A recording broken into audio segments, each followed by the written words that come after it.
tal, amigos de Psicorelax?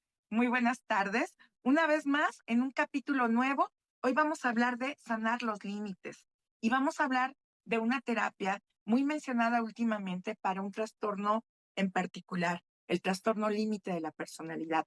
Y para ello, invitamos al doctor Héctor Gámez Barrera, quien nos hace el favor de estar por segunda vez aquí en Psicorelax y es un honor para nosotros recibirlo. Él es médico psiquiatra y psiquiatra con entrenamiento en DBT, estándar y para adolescentes y se encuentra en la ciudad de Monterrey, Nuevo León, Tierras Regias. Bienvenido, doctor Héctor. ¿Cómo está? Muy bien, Miriam, pues muchas gracias por la invitación otra vez aquí a tu espacio y pues con todo gusto para platicar de lo que sé.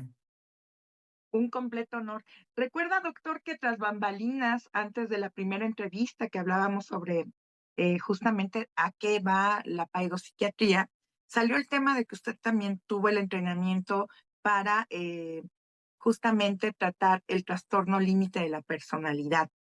Ujú. Doctor, para quienes nos siguen y no están familiarizados con este tema, ¿cómo describiría usted en palabras sencillas qué es el trastorno límite de la personalidad? TLP, conocido por sus siglas. Pues mira, el trastorno límite de la personalidad, eh, primero que nada, los trastornos de personalidad no se consideran propiamente trastornos mentales, ¿no? Es Ujú, decir, la personalidad que hay de forma sencilla podría ser como el estilo emocional de pensamiento y acciones que mantenemos casi todo el tiempo. Este, pues depende mucho también la etiqueta de positivo o negativo acorde al contexto. Es decir, a lo mejor hay comportamientos que actualmente se consideran como innecesarios o inapropiados que tal vez en otro momento o en otra época de la humanidad, pues tendrían a ser más aceptables. De ahí que por eso los trastornos de personalidad pues no llegan al rango de un trastorno mental o sería a lo mejor una esquizofrenia o un trastorno bipolar.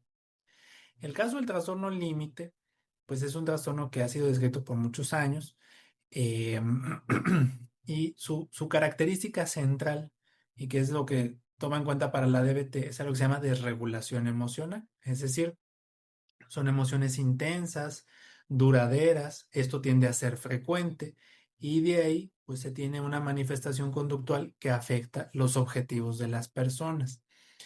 Muchas veces las características que se describen en general tienen que ver con la lista de síntomas que viene en el manual diagnóstico de psiquiatría. A mí la verdad es que no me gusta esa parte. Uno, porque confunde mucho y dos, porque cualquiera pudiera encajar en esa descripción, ¿no?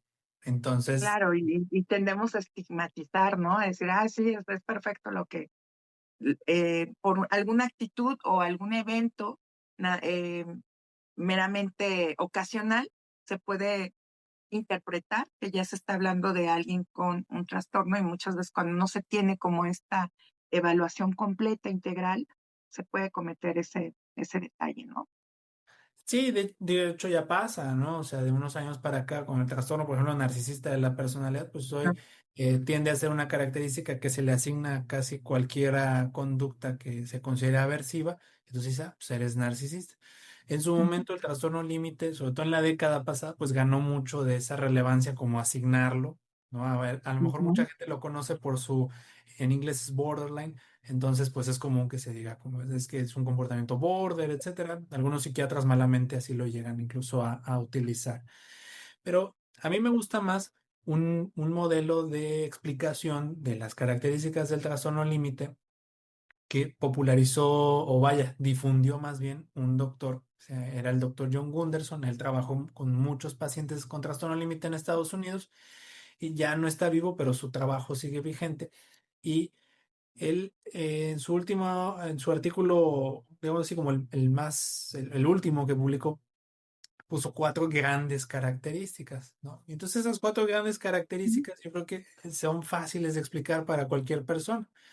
Y Ujú. entonces habló de una desregulación emocional, que es lo que decíamos, emociones intensas, difíciles de manejar, duraderas. Eso al estado interno, ¿no? Es decir, está la Ok. emoción ahí latente. La expresión de esa emoción son conductas que se llama desregulación emocional, es decir, la Ujú. conducta atenta contra los objetivos que previamente había puesto una persona en particular. Y entonces ahí que podemos encontrar pues, atracones, intentos de suicidio, autolesiones, compras innecesarias, entre otras cosas, ¿no? Algo que hay que recordar es que la desregulación emocional puede ser de forma como en fase, o sea, es decir, puedo tener una emoción intensa que dura varios días o más que lo que le dura a los demás, o puede ser como muy clónico, ¿no? Es decir, en el mismo día tener cambios emocionales muy intensos, que a veces como psiquiatras pues, nos Ujú. confunde mucho si no estamos frente a un trastorno bipolar o cualquier otra cosa y no Claro. necesariamente un trastorno límite. Y otra cosa es lo que se llama desregulación cognitiva. La desregulación cognitiva, explicado desde diferentes modelos terapéuticos, podemos caer en contrastes, pero digámoslo así, hay hechos e interpretaciones. Los hechos son lo que todos percibimos con nuestros sentidos. Tú y yo podemos recibir un mensaje y vemos el mismo mensaje, ¿no? Tú me enseñas el mensaje Ujú, y yo veo el mismo mensaje. Tú ujú, puedes poner un audio de tu WhatsApp y yo lo voy a escuchar y tú vas a escuchar y vamos a escuchar las mismas palabras. Pues eso es un hecho. ujú. Hay una interpretación. Los dos percibimos algo y acorde a nuestra historia, elaboramos una interpretación del hecho que estamos sintiendo, ¿no? Así es. Hasta ahí, esa es una persona normal. En la Ujú, regulación cognitiva, frente a un estímulo, es difícil que la persona separe la interpretación de los hechos y a veces puede vivir la interpretación como un hecho ya consumado, ¿no? ok. ¿Cuál puede ser el detonante? Pues un hecho puede ser desde un mensaje, puede ser desde un gesto, puede ser desde alguna otra cosa, ¿no? Entonces a veces Ujú, tenemos desregulaciones cognitivas tan difíciles de manejar que a los psiquiatras los hace pensar en, o sea, que están frente a alguien que está psicótico, que tiene un delirio, etcétera. Entonces ujú, tenemos esas tres características de regulación emocional, conductual y cognitiva. ujú. Y agarran los criterios del manual, los podemos descomponer en esas tres. Y hay una Ok. última. La última no es una característica del trastorno, es una consecuencia. Se Ok. llama desregulación interpersonal. Es decir, Ujú, la combinación de las primeras tres da como resultado que la persona pues no logre los objetivos que tiene con sus relaciones interpersonales, ya sea por ok. conductas impulsivas, ya sea por no anticipar adecuadamente el riesgo con alguna relación en particular, ya sea porque pues había planteado una serie de objetivos con una persona y pues no pasó. Y hay Ujú. una quinta característica. La quinta característica tiene que ver una desregulación del self o del yo. Aplica para todos los modelos terapéuticos. Antes de que algún conductista ahí Ujú. se moleste, la Se realidad es nos que venga y levante la mano, ¿no? Estoy en venga encima. desacuerdo. Tiene que ver con la identidad. La Ujú. identidad, desde la teoría de la personalidad más científicamente aceptada, es la opinión que tenemos de nosotros mismos. Ya, justo. En Ujú. el caso del trastorno límite, esa opinión tiende a ser inestable o está mal estructurada. Correcto. Todos los modelos bien aceptados en psicología consideran que existe el concepto de la identidad, ¿no? Ya sea que fue condicionado por el aprendizaje, visto desde el conductismo, o que es una representación mental que puede estar ahí estable Ujú. como tal, ¿no? Si todas De estas acuerdo. características están presentes a lo largo de mucho tiempo, o sea, pues, prácticamente Ujú. toda la vida, sin que tengamos otra explicación, pues podemos hablar de un trastorno de la personalidad. ¿Qué problema hay con esto? Pues que esas características en conjunto, pues hacen que alguien sea más vulnerable a tener trastorno de ansiedad, etcétera, trastornos depresivos, consumo de sustancias, entre otras cosas. Actitudes de riesgo, ¿no? Constantes. Actitudes de riesgo o, pues, eh, yo a veces cuando les explico a los consultantes este esquema, les digo, bueno, si las consecuencias son dificultades interpersonales, bueno, pues también eso te puede aislar, ¿no? O te puede Ujú. acercar a personas que no necesariamente son las que empatarían con tus objetivos. Pues Claro. obviamente tu ambiente que te rodea, pues también contribuye a que esto se ponga peor, etcétera. En sí, lo más importante que hay que saber es que un trastorno de la personalidad, igual que casi todo en psiquiatría y Ujú. psicología, es producto de una transacción entre el ambiente y el individuo. Entonces, cuando hacemos este diagnóstico, difícilmente alguien podrá decir, bueno, pues es que lo tienes, pues porque naciste con esto. No, más bien es, sí hay características que vienen contigo, por así decirlo, de fábrica, pero tuvo que Entender. haber interactuado con un ambiente que fomentó esto, que fue reforzando este tipo de conductas y que ayudó pues a que hoy ya en la etapa adulta estemos pensando en un diagnóstico como tal. Fuera fértil para eso, ¿no? Ok. Exactamente. Doctor, desde su experiencia clínica, ¿qué mitos y malentendidos hay sobre este trastorno que sería importante aclarar? Mira, yo apelaría mucho a esa palabra que usaste, experiencia, porque Ujú. compartiría mi experiencia como tal. Yo antes de conocer la DBT, yo consideraba que yo era médico residente en el Instituto Nacional de Psiquiatría y el instituto desde hace años pues se ha vuelto como un punto de referencia para este diagnóstico. Tiene una Por clínica supuesto. especializada y dirigida para eso, ¿no? Entonces es común que lleguen pacientes o personas solicitando atención por esta sospecha de diagnóstico porque ya fue diagnosticado, los mandan para allá. Ujú, ¿Qué pasa? Pues mucha de la consulta externa y de la consulta de urgencias tenían personas que tenían el diagnóstico, entonces lo veíamos constantemente y no todos caben en la clínica de trastorno límite, entonces te tocaba ver un volumen importante. ¿Qué pasaba? Pues como no hacíamos propiamente una intervención dirigida a este tipo de trastorno, pues a veces el tratamiento psiquiátrico es inefectivo, o sea, de hecho el tratamiento farmacológico más bien. El tratamiento ujú, farmacológico no ayuda, por así decirlo, no es no es tan grande su efecto, ¿no? Entonces a veces pues es como un paliativo, reduce un poco la intensidad de los síntomas y entonces es incómodo porque pues termina siendo frustrante para los dos, tanto para el tratante como para el consultante. Entonces desde esa visión ujú, frustrada, yo lo que pensaba es, pues esto no tiene solución. O ujú, sea, son personas por las cuales no podemos hacer mucho y como para qué atenderlo, que por qué es tan difícil, ¿no? Y veía que había quienes sí decían, "Bueno, pues es que tenemos que hacer algo. Y dices, "Pues, ¿qué más podemos hacer? O sea, ya estamos haciendo ujú. una serie de intervenciones, había quien ya había recibido psicoterapia y pues no veíamos un cambio que fuera, vaya, que fuera satisfactorio para los dos. Y ese es el mito más grande, que el trastorno límite no tiene solución. Tan es así que es así como yo lo viví como residente de psiquiatría, van a escuchar a una cantidad impresionante de psiquiatras y psicólogos que dicen, bueno, pues es que es una o es un border y entonces pues no podemos hacer nada por ello. No hay nada más equivocado que esto. Es cierto, hay casos complejos, pero pues no terminan de ser casos en lo individual, en lo colectivo, no es así. Y ahí fue Y mi ahí la importancia transformación. tal vez perdón, ahí sería muy importante marcar que este tipo de evaluaciones se hagan con tiempo en cuanto a la observación de familiares y del sistema familiar en cuanto a las conductas que antes mencionaba, ¿no?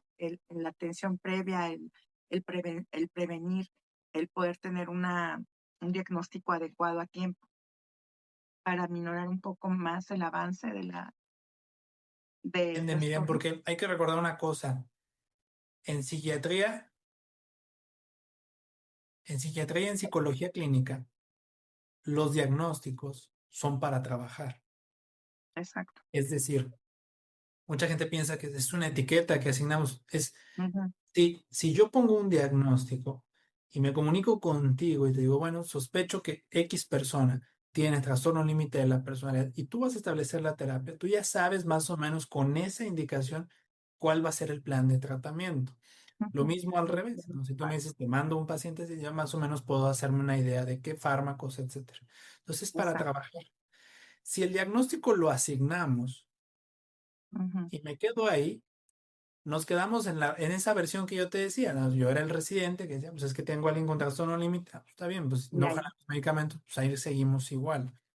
Ujú, Porque existe, es cierto, la parte inicial de casi todas las terapias es educar a las personas en qué es el trastorno límite y entonces, pero hay una falsa idea de ese beneficio que experimentan algunos, no todos, de, ujú. ya le puedo poner nombre a lo que, sí, pues ese es el nombre. ¿A Pero quién se siente bien? Pero si nos quedamos ahí, pues ya, o sea, no avanzamos a lo mucho. Y lo más importante es el diagnóstico Es ese nombre que pusimos entre psicólogos y psiquiatras a las conductas, pero no explica el origen. O sea, no decimos, Entonces, para dar un orden, ¿no? sí, Un cierto orden de esquema de tratamiento. en la intervención, pero yo no podría decir, me porto así porque tengo TLP. No, No. O no, sea, no es una explicación. el TLP fue un nombre que nosotros asignamos y nos sirve para trabajar. Pero muchas veces si nos quedamos solo en el diagnóstico, ¿por qué hago hincapié en esto? Porque la tesis de diagnosticar, por ejemplo, es muy común en el servicio público. Aumentemos nuestra tasa de diagnóstico, ¿no? Entonces hagamos pruebas diagnósticas y Ujú. hacemos.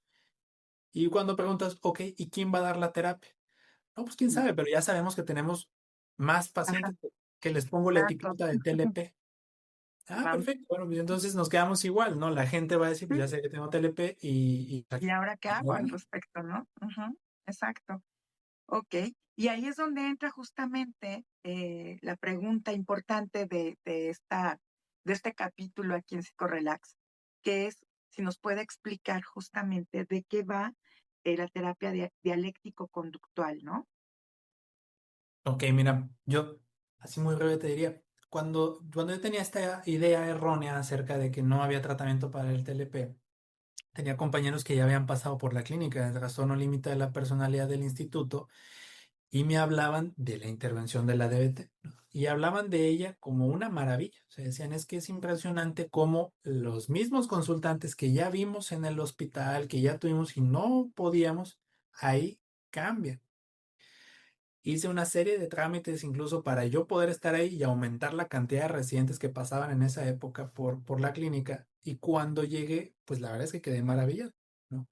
Quedé maravillado porque, eh, para que me entiendas, la calidad de la intervención en su momento, a mí me tocó ver a uno de los terapeutas principales que confronta a una consultante y lo que yo pensé que iba a ser un episodio de una desregulación emocional intensa, que a lo mejor alguien se iba a agitar, que la consultante Ujú, dijo con una tranquilidad, sí es cierto, yo así soy, ¿no? En un grupo. ujú. Entonces yo me quedé así de, bueno, esto funciona y de ahí me empecé a adentrar un poco más en la DBT.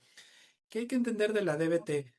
La DBT, aunque mucha gente no esté de acuerdo con la clasificación, pues así la van a encontrar, está clasificada como una terapia de tercera generación, Es ¿no? correcto. Ujú, Tomando así es. el conductismo como primera generación, el Ujú, terapia cognitivo-conductual y la terapia racional emotiva como segunda generación, y tercera generación, la DBT, la terapia de aceptación y compromiso, la terapia basada en mindfulness y exacto. el análisis funcional de la conducta, ¿no? Funcional aplicado, perdón.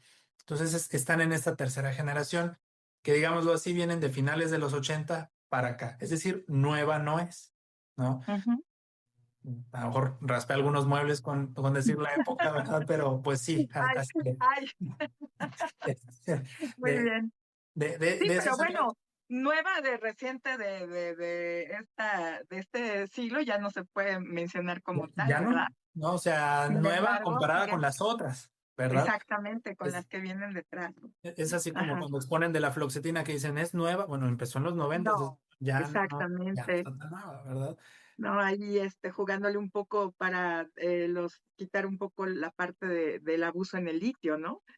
Sí, entonces, aquí en el caso de la DBT, la DBT surge porque empiezan a hacer estudios acerca de consultantes con conductas de riesgo, sobre todo de autolesiones y riesgo de suicidio, etcétera, y que veían que había intervenciones que no eran totalmente efectivas.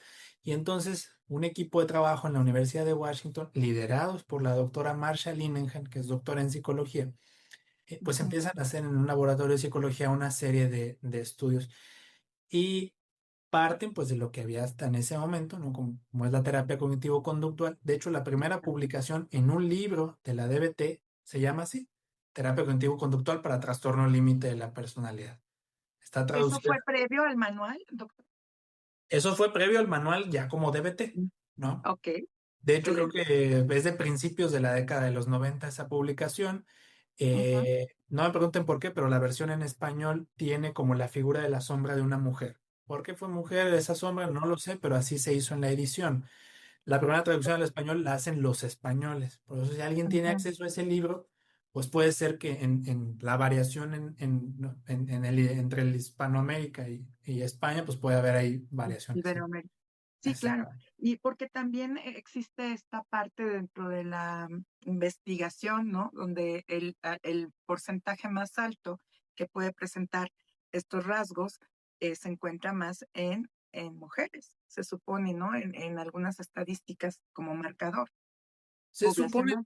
aunque también, y eso lo veía mucho ahí en la clínica de trastorno límite del instituto, hay un sesgo de género, en donde la misma conducta, por ejemplo, tú pones la misma conducta en una mujer y ponías al residente psiquiatra y le decías, ¿qué tiene? Ah, pues es trastorno límite, pero cambiabas de Ujú. género, ¿ahora qué tiene este hombre?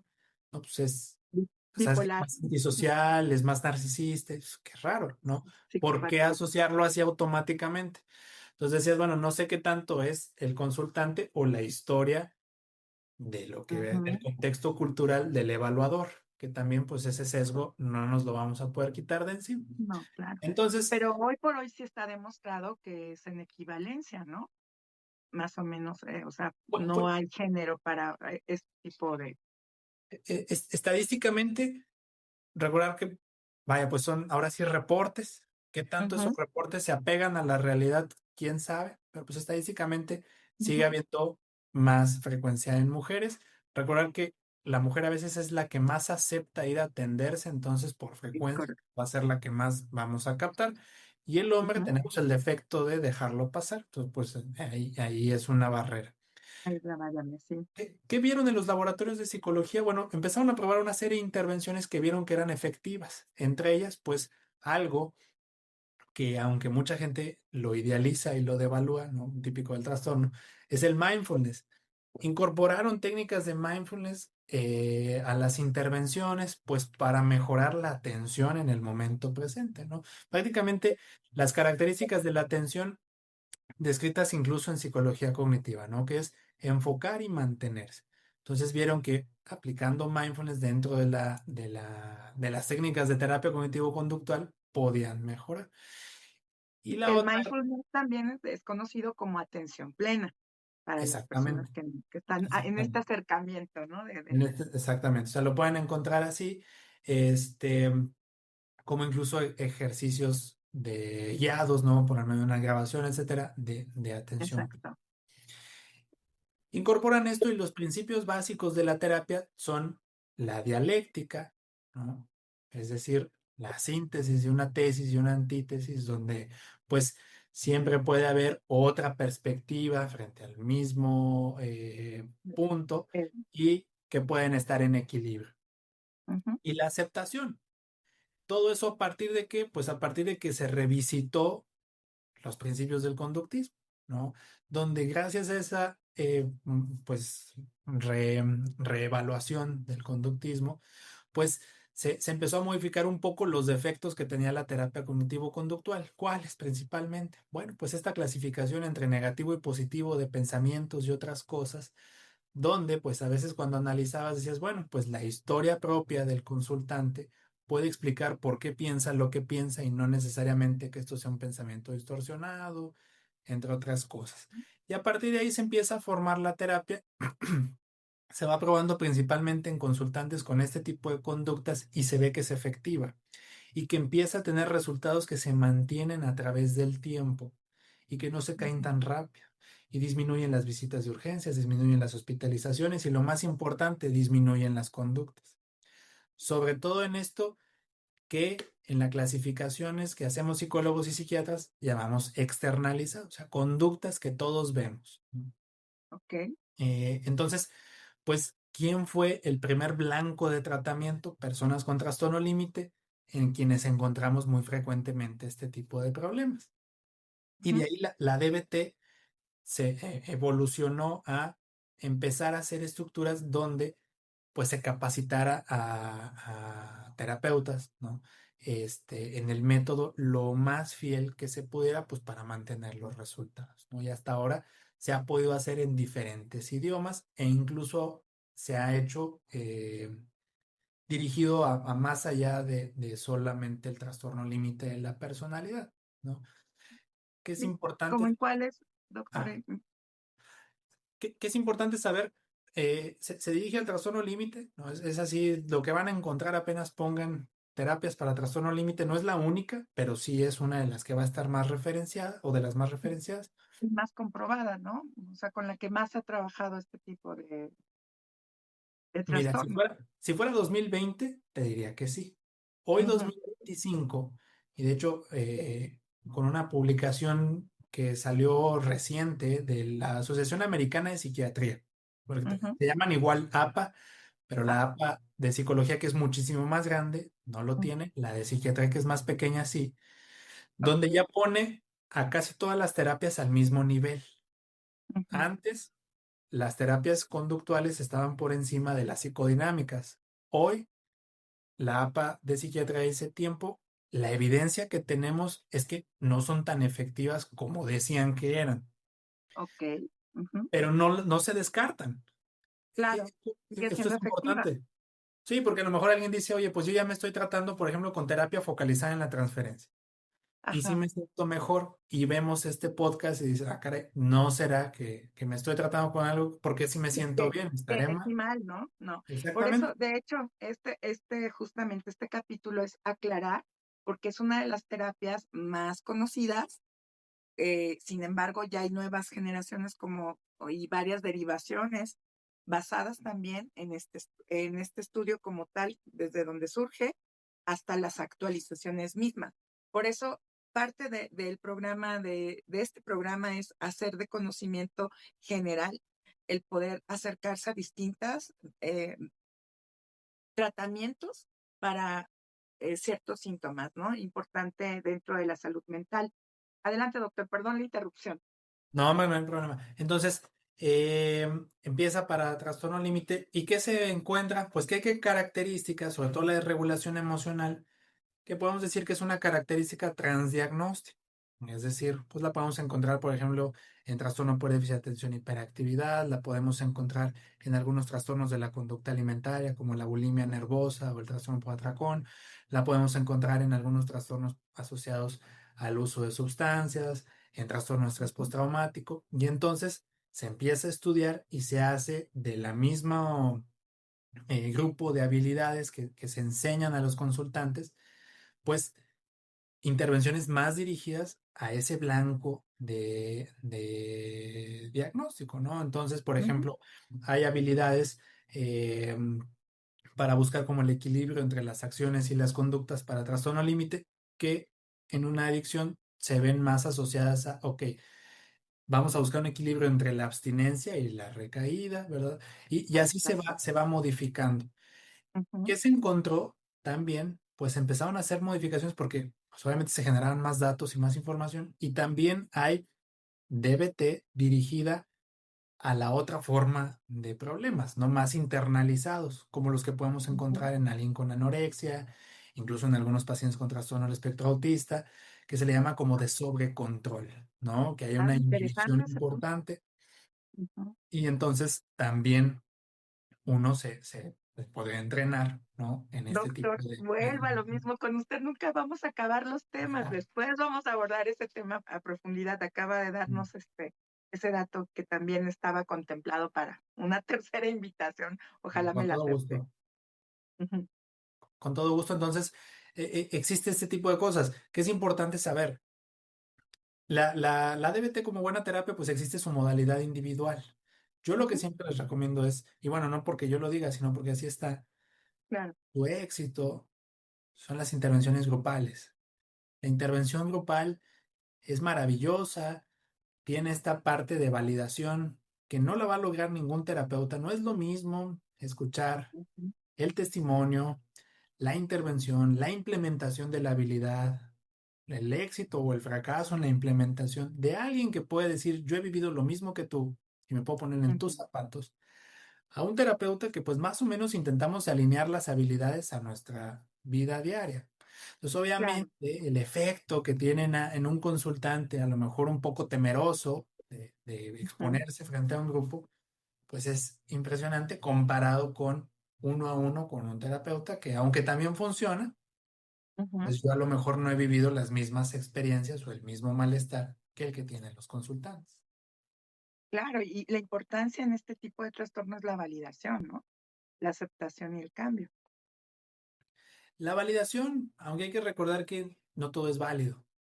Ujú. Es ahí donde entramos como terapeutas y revisamos qué tanto esa validación, cuando no es necesaria, pues yo estaría reforzando lo que no quiero, ¿no? Sí, habría que explorar si es relevante, si es cierto y si es funcional, ¿no?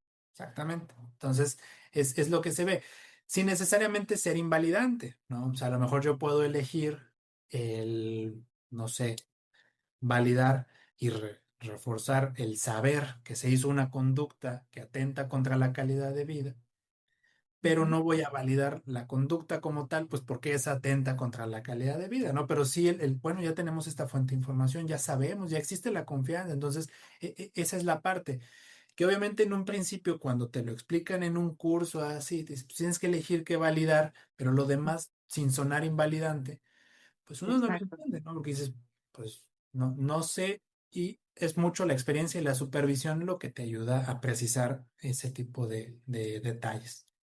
claro. Doctor, ¿qué cambios positivos ha visto en pacientes que sí siguen de forma constante la DBT? Lo primero es la reducción de conductas que atentan contra la calidad de vida, que es lo que a veces pues nos estresa a todos, ¿no? Empezando por las autolesiones.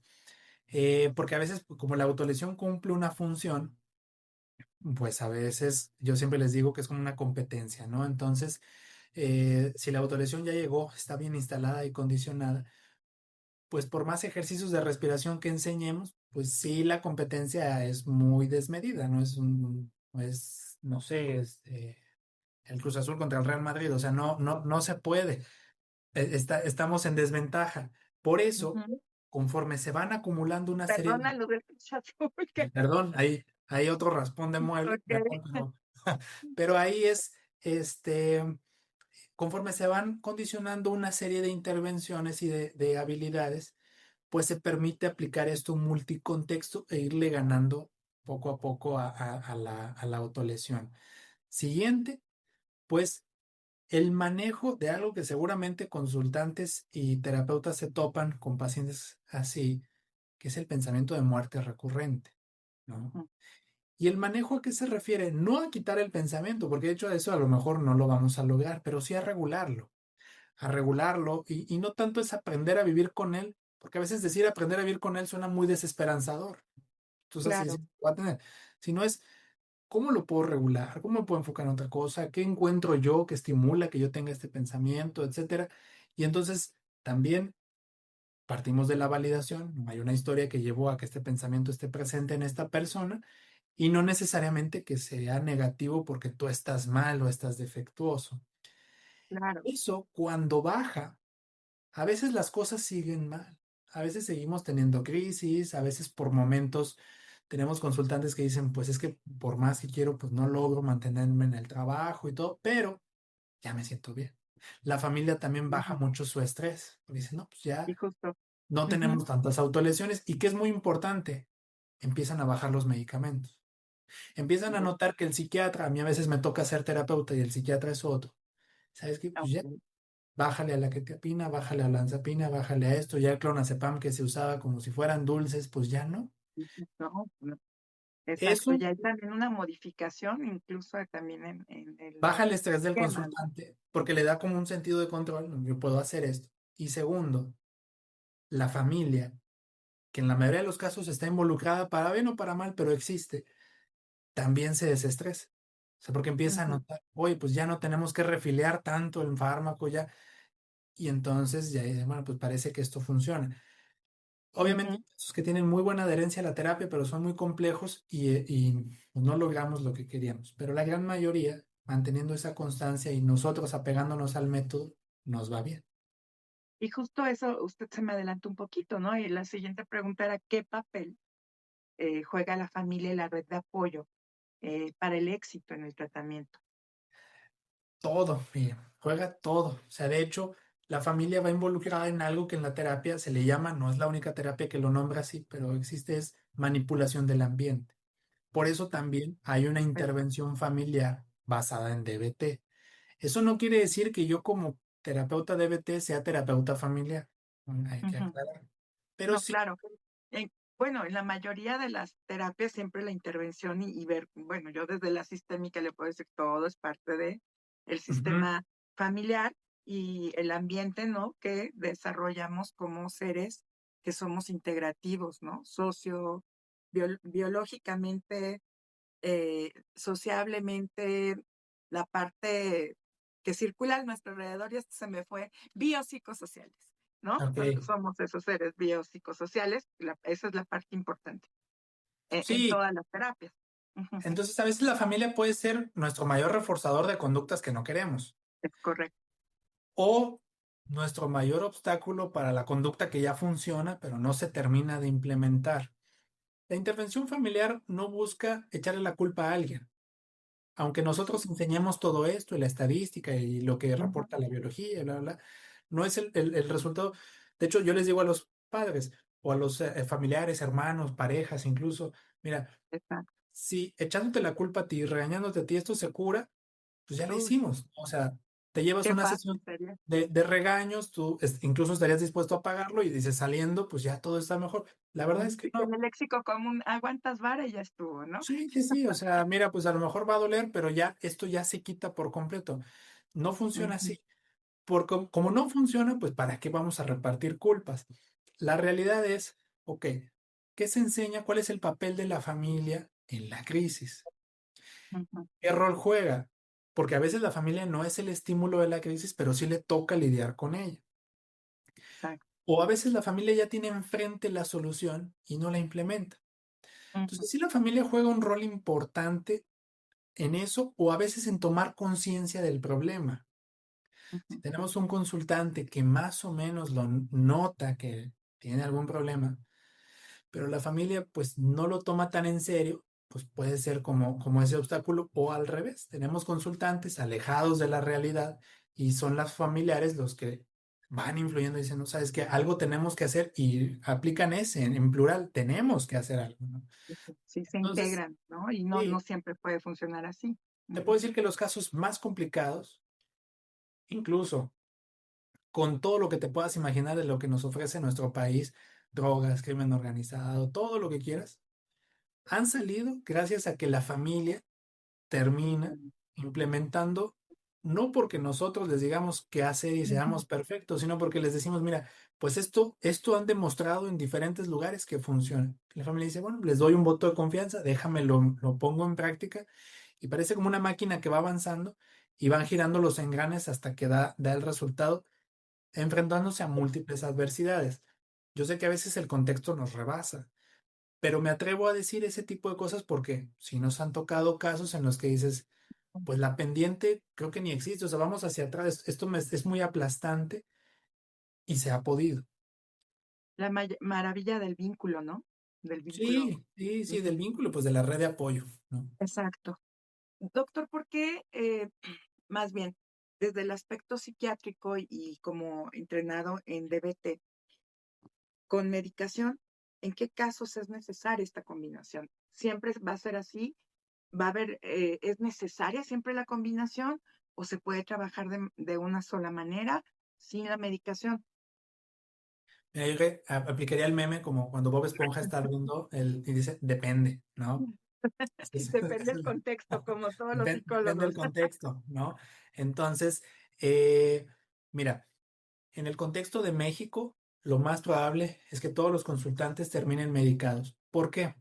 Uno, no tenemos suficientes terapeutas. Dos, mucha gente, su atención de salud, que no tiene nada de malo, pues es pública. Ujú, Y a veces alguien en el servicio público dices, bueno, si yo como psiquiatra estoy saturado, el psicólogo está peor. Entonces, mire, pues ujú, vamos a darle algo con tal de disminuir su malestar porque nuestra terapia está a meses de poderse implementar, si es que llega, ¿no? Y luego ujú. falta que si es el terapeuta esté capacitado en esto.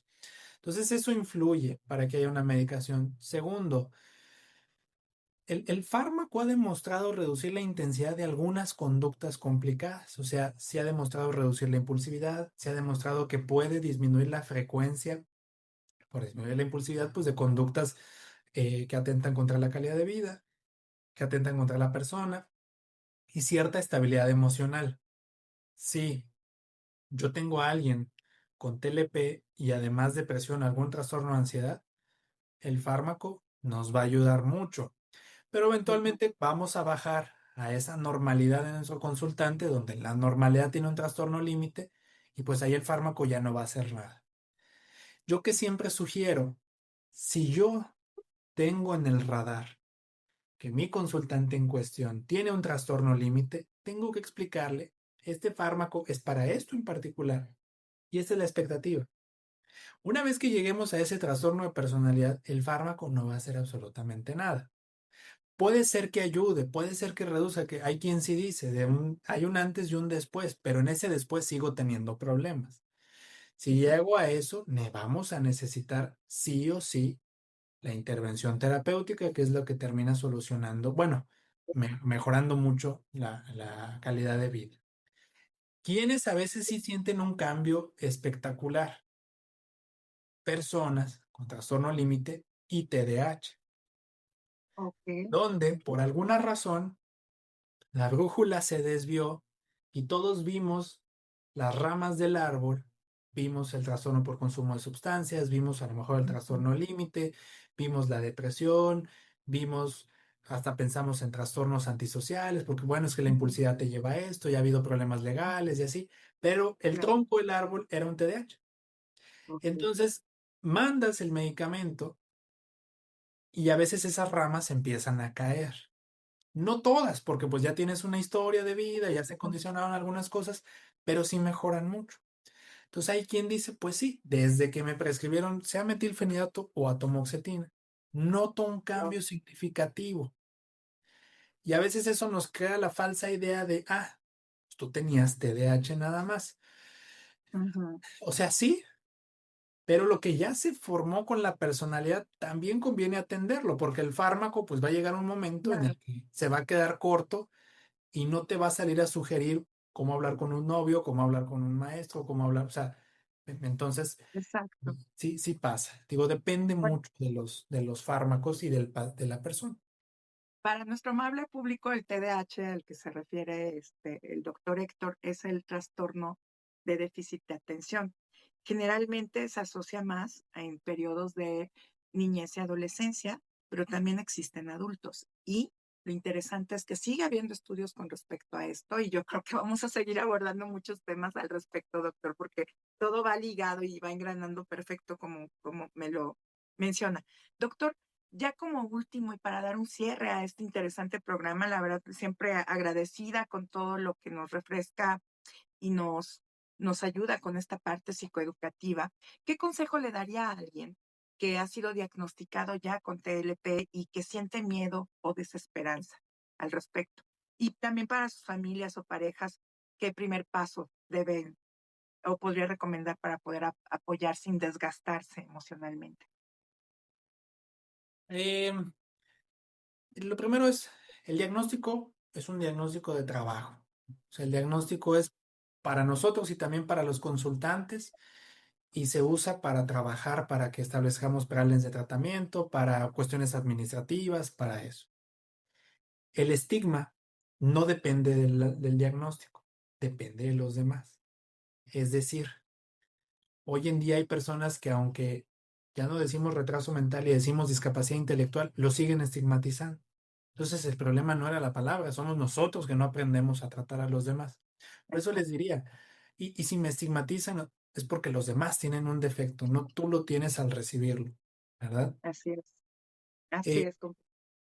y hay que buscar tratamiento. A veces, cuando uno busca en internet, pues parece muy desahuciado eso, ¿no? Es, no tengo solución, soy un problema. Entonces, no. Sí hay intervenciones. Lo que sí, todas las intervenciones parten de decirle al consultante, esto es falible. ¿Por qué? Ujú. Y eso es una experiencia del siglo pasado. Porque a veces los resultados eran tan espectaculares que le prometían una esperanza que nadie podía asegurar, y entonces los consultantes pues terminaban quedando a la deriva. ¿Por qué se les dice esto? Pues para aceptar que el que te está interviniendo también es humano y puede ser que no dé el resultado que se espera, no tanto por lavarse las manos. Ujú. Intervenciones hay, gracias a la pandemia, hoy presencial y en línea. Entonces, si tú te Exacto. encuentras en una ciudad en la que digas, híjole, pues no hay muchos recursos, es una bonita ciudad y todo, pero no tenemos esto a la mano.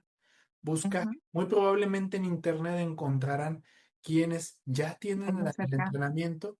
Su servidor, seguimos dando 6 años terapia y es en línea, porque Ujú. se inició, se modificó por la pandemia y se mantiene por Exacto. eso. Y se quedó, sigue viva, ¿no?